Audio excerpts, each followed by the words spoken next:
Good morning, students. Let's start with non-random sampling. Collection of data में हम इससे पहले 3 पार्ट रिकॉर्ड कर चुके हैं, ये है चौथा पार्ट। अब इसको हम पढ़ेंगे non random sampling. Under non random sampling method the selection of a sample depends on the judgement of the investigator rather than on chance. मतलब यहाँ पर आपका जजमेंट क्या कहता है कि किस डाटा को आपको सेलेक्ट करना है, वो वाला आपको सिलेक्शन लेना है। यहाँ पर ऐसा नहीं है। सैंपल रैंडम सैंपलिंग में क्या था कि हर पॉपुलेशन में, यूनिवर्स की हर पॉपुलेशन में हर आइटम को चूज करने का जो चांस था वो इक्वल था, एक प्रोबेबिलिटी की तरह था। लेकिन यहाँ पर ऐसा नहीं है। यहाँ पर क्या होगा, जजमेंट पर डिपेंड करेगा इन्वेस्टिगेटर को कि किसको सेलेक्ट करे और किसको नहीं करे। This method does not provide every item in the universe with a known chance of being included in sample. Her item sample में शामिल होगा, इसमें ऐसा नहीं है। If the investigator is unbiased and intelligent, the selection sample may be more representative of the population than a random. यदि समझदार है इन्वेस्टिगेटर, पढ़ा लिखा है, समझता है चीजों को, तो वो क्या करेगा, ऐसे सैंपल चूज करने की कोशिश करेगा जो पूरी की पूरी यूनिवर्स के आइटम को रिप्रेजेंट कर दे।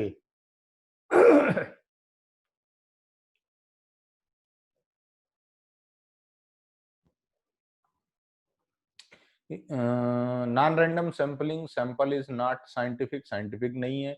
सो various laws of statistics can not be used to analyse it. इसमें साइंटिफिक मेथड नहीं है ये, इसलिए इसमें कोई वेरियस स्टैटिस्टिक्स के मेजरमेंट इसमें अप्लाई नहीं होते, ना ही स्टैटिस्टिकल लॉज यहाँ पर अप्लाई होते हैं। मेन मेथड क्या है इसकी, judgement sampling, quota sampling and convenience sampling.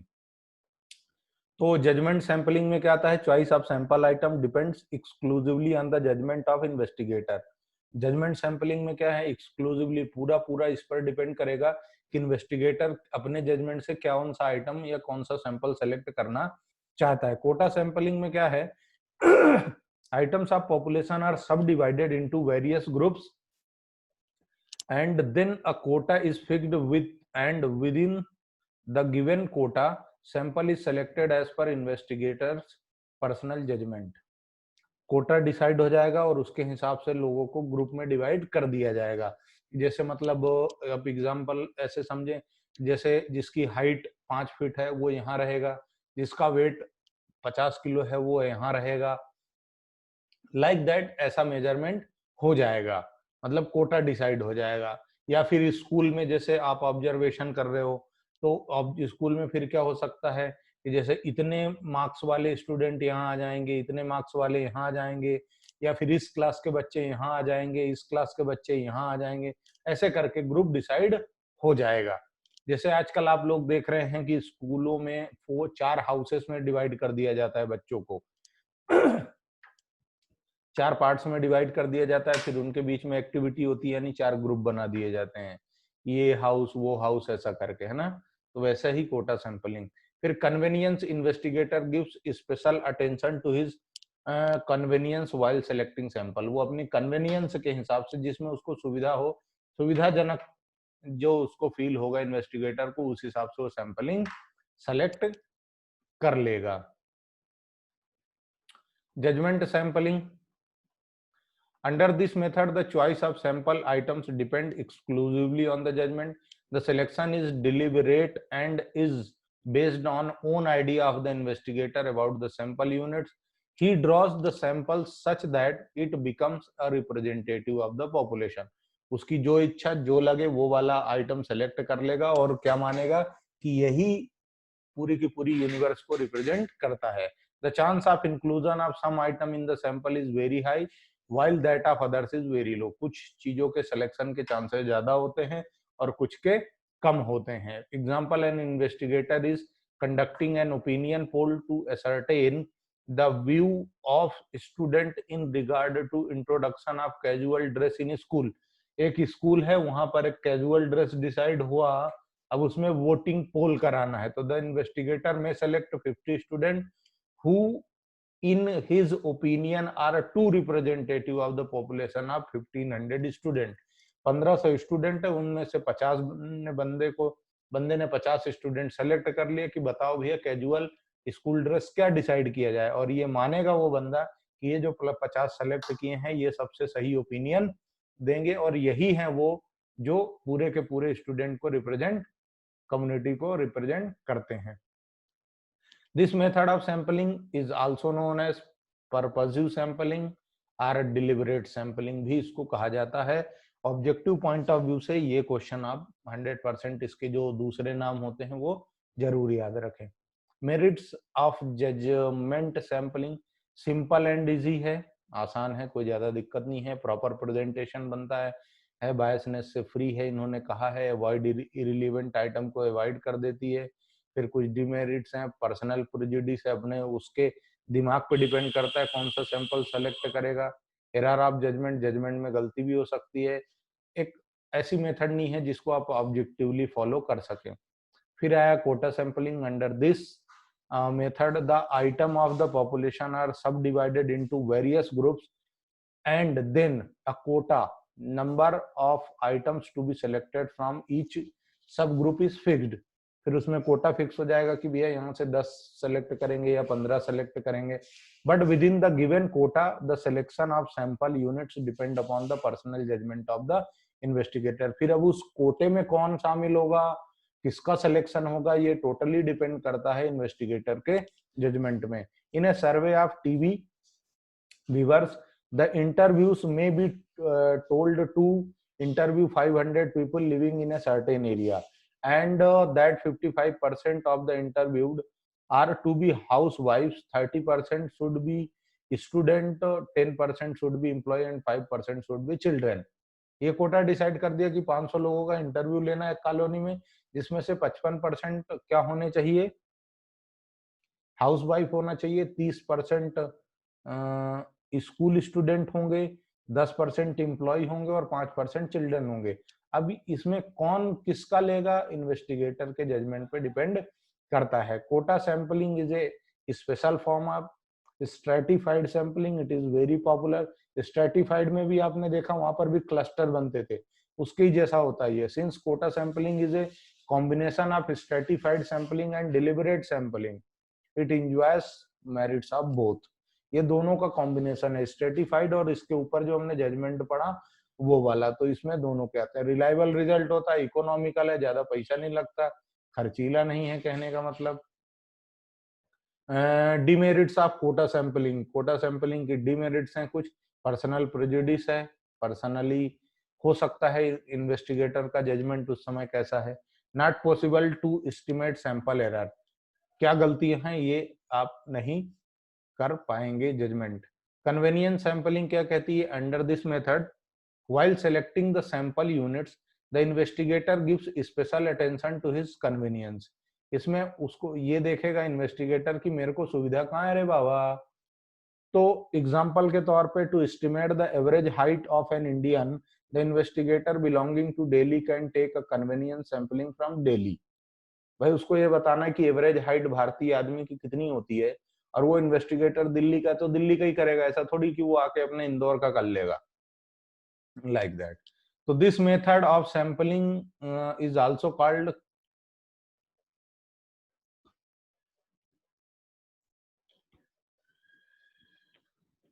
क्या मालूम क्या लिखा है ये, मेरे को पढ़ने में नहीं।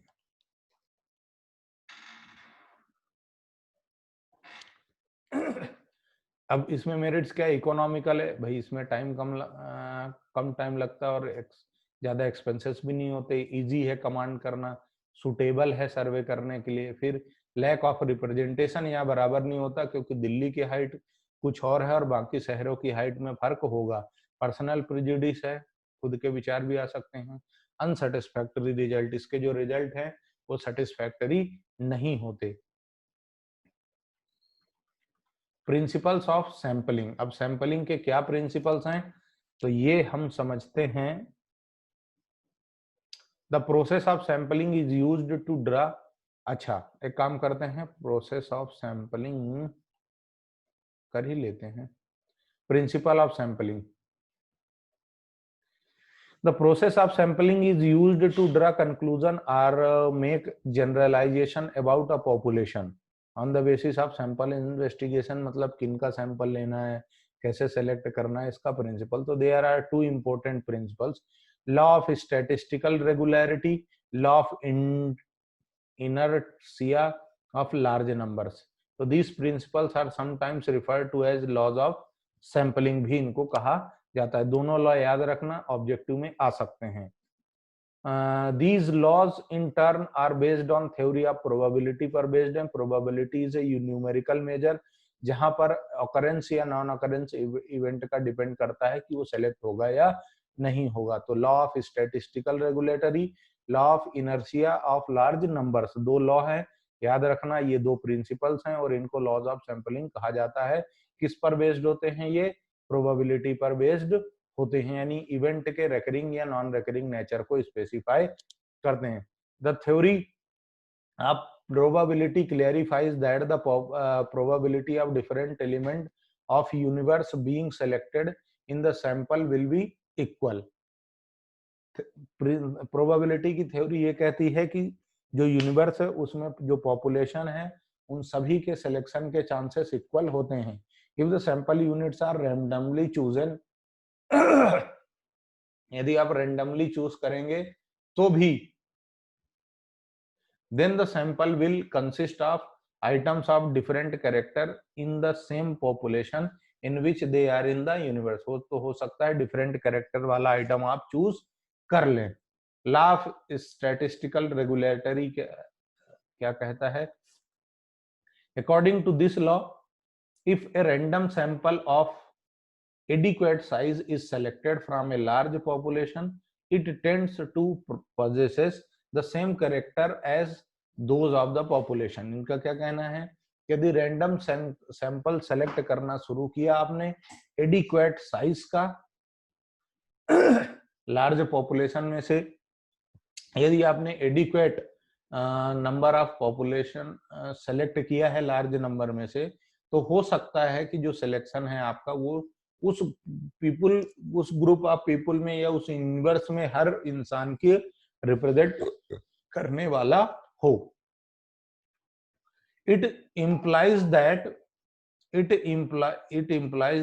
in a randomly selected sample, each and every item of population has an equal chance of being selected. अच्छा, सबके सिलेक्शन के चांसेस बराबर होंगे.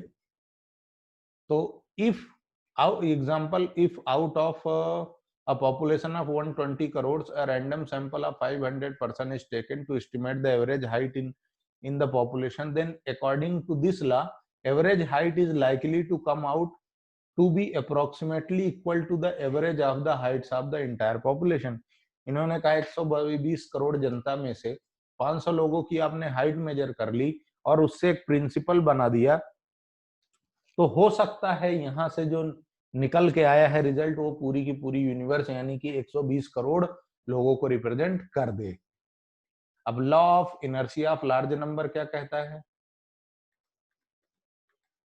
तो according to this law, the aggregate or average obtained from a large group are more stable than the aggregate or average obtained from small group. इनका कहना है कि छोटे ग्रुप से जो हम लेते हैं ऑब्जर्वेशन, उसकी एक्यूरेसी इतनी नहीं होती जितनी कि लार्ज ग्रुप की होती है. Make it large. या production of mangoes in one district might show great variation year after year, but the production figure of the entire country would not very much vary. तो this क्या है भैया? एक ही जिले का आप आम का प्रोडक्शन देखोगे तो वेरी कर सकता है हर साल, लेकिन जब पूरे कंट्री का देखोगे तो वेरिएशन इतना ज्यादा नहीं होगा. This law is a corollary to the law of statistical regulatory के ये थोड़ा सा करता है. This law is based on the psychological law of behaviour. ये बिहेवियर पर डिपेंड करता है. Thus the behaviour of a phenomenon on a large scale is generally stable. इसका कहना है कि लार्ज स्केल में यदि आप करते हैं पॉपुलेशन का सिलेक्शन, तो वहां पर आपका जो एक्यूरेसी है वो ज्यादा अच्छी होगी और स्टेबल रिजल्ट आपको मिलेगा। Statistical errors in the statistical literature, statistical errors refers to the difference between the collected data and actual value of facts। इसका मतलब ये है कि statistical error refers to the difference between आपने जो डाटा कलेक्ट किया है वो और जो एक्चुअल फैक्ट है उसके बीच का जो डिफरेंस है वो क्या कहलाता है, स्टैटिस्टिकल एरर।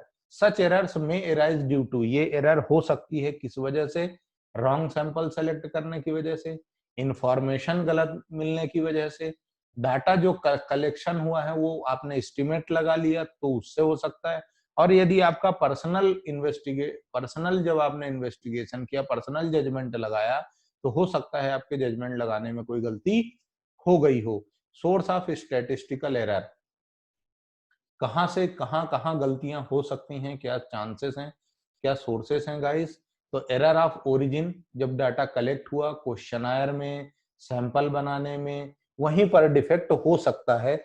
या फिर एरर ऑफ मैनिपुलेशन, कि आपने डाटा कलेक्ट कर लिया, मेजरमेंट कर लिया, उसके बाद आपने उसमें कुछ एडजस्टमेंट कर दिए जिससे आपकी एरर हो गई। Error of inadequacy, it may arise due to the use of incomplete or unrepresentative data। यदि आपने जो पॉपुलेशन में से, यूनिवर्स में से सैंपल उठाया है, यदि वो पूरी पॉपुलेशन को रिप्रेजेंट नहीं करता, तो फिर हो सकता है कि आपका इनएडिक्वेसी हो, यानी अपर्याप्त हो डाटा, इस वजह से कोई ना कोई एरर आ गई हो। टाइप्स ऑफ स्टैटिस्टिकल एरर, तो sample and non sampling error, biased and unbiased error. अब सैंपलिंग एरर का मतलब सीधा सा है, नाम में ही है उसके, कि सैंपल के एस्टिमेशन और एक्चुअल वैल्यू में कोई गलती हो गई, करेक्टर सही नहीं लिया आपने। thus the difference between actual value of parameter of the population which is not known and its estimate from the sample is the sampling error। the magnitude of sampling error can be reduced by taking a large sample। आप बड़ा sample लोगे तो आप इसको दूर कर पाओगे। Non random sampling का मतलब क्या है, कि are occurred are errors that occurs in acquiring recording or tabulating statistical data। ये मतलब डाटा के प्रेजेंटेशन में कोई दिक्कत हो गई। Non sampling errors are more serious than sampling error, because ये ज्यादा सीरियस हैं। क्यों? क्योंकि sampling error can be minimised. Sampling error में आपने सैंपल साइज बड़ा कर दिया, छोटा सैंपल साइज था आपका, उसको बड़ा कर दिया, तो एरर होने के चांसेस कम हो जाते हैं। लेकिन इसमें क्या है, error can be minimized by taking large sample but non sampling error can not be minimized even by taking large sample। आपकी जजमेंट की गलती है तो फिर कोई कुछ नहीं कर सकता। the main cause of non sampling error are error due to non response, response नहीं मिला आपको, एरर ड्यू टू मेजरमेंट में कोई गलती कर दी, error due to lack of preciseness of the definition of statistical units. आपने जो यूनिट का डेफिनेशन दिया है, जिसको सेलेक्ट किया है, उसको इंपॉर्टेंस नहीं दिया, वो अच्छा नहीं लिया आपने। Error due to personal biasness, आप इन्वेस्टिगेटर अपने खुद का दिमाग यदि लगा दिया, 1.5 से आने हो गए आप, तो भी गलती हो सकती है। सब example of non sampling error के कुछ एग्जांपल हैं, error in data acquisition, data recording में आपने कोई गलती कर दी। नॉन रिस्पॉन्स एरर, आपको बंदे ने रिस्पॉन्ड नहीं किया। और सैंपलिंग बायसनेस, आपने जब सैंपलिंग की तो वहां पर आपका जजमेंट गलत था। तो बायस्ड एंड अनबायस्ड एरर क्या कहती है? बायस्ड एरर का मतलब होता है an error which arise on account of some bias or imbalance on the part of investigators, in informants or instrument of counting measurement में, काउंटिंग में आपका कुछ एक्सपेरिमेंट करने में कोई ना कोई एरर हो गई, तो वो है बायस्ड। अनबायस्ड एरर का मतलब है an error which does not take place on account of any bias with anybody but for a chance or a principle is called unbiased error। मतलब यहाँ पर आपकी प्रिंसिपल एरर है तो वो अनबायस्ड कहलाता है, बाकी कोई गलती नहीं है। मतलब अदर देन बायस्ड एरर है तो वो फिर एरर ऑफ प्रिंसिपल हो सकती है, और उसकी वजह से यदि कोई दिक्कत आई है तो वो अनबायस्ड एरर कहलाती है। मेजरमेंट ऑफ स्टैटिस्टिकल एरर को मेजर करने के लिए दो मेजरमेंट है, एक है एब्सोल्यूट और एक है रिलेटिव। एब्सोल्यूट का मतलब होता है डिफरेंस लेना है एक्चुअल और एस्टिमेटेड के बीच में, और रिलेटिव एरर में एक रेशो बना करके कैलकुलेशन होता है। हम एरर का कैलकुलेशन हो सकता है, एक आपका चैप्टर है कोरिलेशन, और उस कोरिलेशन वाले चैप्टर में हम देखें कि एरर का कैलकुलेशन कैसे होता है। अदरवाइज आप फिर आप कॉलेज लेवल में पढ़ेंगे, प्रैक्टिकल क्वेश्चंस करने को आपको मिलेगा कि एरर कैसे कैलकुलेट होती है। सोर्स ऑफ सेकेंडरी डाटा क्या होता है? तो सेकेंडरी डाटा बच्चों अब हम नेक्स्ट पार्ट में करेंगे। आज के लिए बस इतना ही। Thank you very much guys. Keep like, keep share and subscribe the channel, and also you may download our mobile app so that you can chat with me, or you can get the all systematic videos and notes for the entire syllabus. Thank you.